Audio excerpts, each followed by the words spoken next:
Eh bien oui, moi je revendique de mettre les travailleurs et leur lutte au centre de tout. Absolument au centre de tout. Et c'est aussi ce qui fait la différence entre nous et par exemple le NPA, où effectivement ses camarades, peut-être, je sais pas, ses camarades sont impliqués, se répartissent un petit peu le boulot, parce que certains sont très impliqués dans les courants antiracistes et puis militent dans ce sens-là, d'autres dans les courants féministes, d'autres dans des courants pour les sans-papiers, d'autres, etc., etc. Donc ils répartissent un petit peu leurs forces dans tous ces combats, qui sont tout à fait légitimes, qui sont à mener. Il n'y a pas de problème là-dessus. On défend avec autant de vigueur que les militants du NPA, les violences, on les dénonce avec autant de vigueur, les violences policières, le racisme, le sexisme, les sans-papiers. Là-dessus, il n'y a pas de problème et on est révoltés autant qu'eux. Mais oui, nous, nos forces, on veut absolument les mettre dans la classe ouvrière. Dans la classe ouvrière, dans les réseaux, l'organisation qu'on peut construire dans la classe ouvrière. Parce qu'encore une fois, la réponse à tous ces problèmes, ça passera pas par des leçons de morale, ça passera pas par de la rééducation bien pensante, ça passera par les combats et par une reprise de confiance des travailleurs, par le fait qu'ils sentiront qu'ils peuvent peser, qu'ils peuvent, eux, donner leur point de vue, réorganiser la société, prendre les choses en main. Tout passera par ça.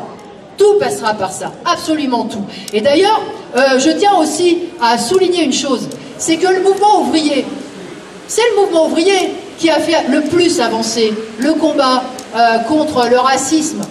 C'est le mouvement ouvrier qui, quand il était vivant, quand il était important, quand ces organisations ouvrières, elles étaient nombreuses, qu'elles pouvaient recruter, dès qu'il y avait des travailleurs immigrés qui arrivaient dans une entreprise, ils étaient accueillis par les syndicats, accueillis par les organisations ouvrières. On leur disait, oui, tu arrives, tu vas être exploité par le patronat, mais bienvenue dans nos rangs, bienvenue pour te battre avec nous, tu as toute ta place avec nous. C'est ça que le mouvement ouvrier vivant, il a réussi à faire pendant des décennies, et c'est ça qu'il faut qu'on refasse.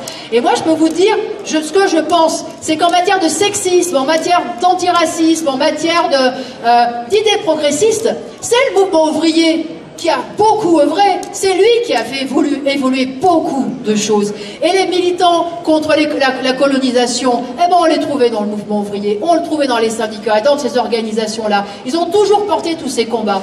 Donc pour nous, c'est ça, effectivement, il faut qu'on concentre nos forces là-dessus, sur la classe ouvrière, Et moi, j'ai pas envie de parler, de faire, comment dire, j'ai pas envie de diviser la classe ouvrière en millefeuilles. Les racisés, un peu racisés, les moitiés racisés. La classe ouvrière, elle est une. Et ça, c'est vraiment... elle est une et elle doit être indivisible.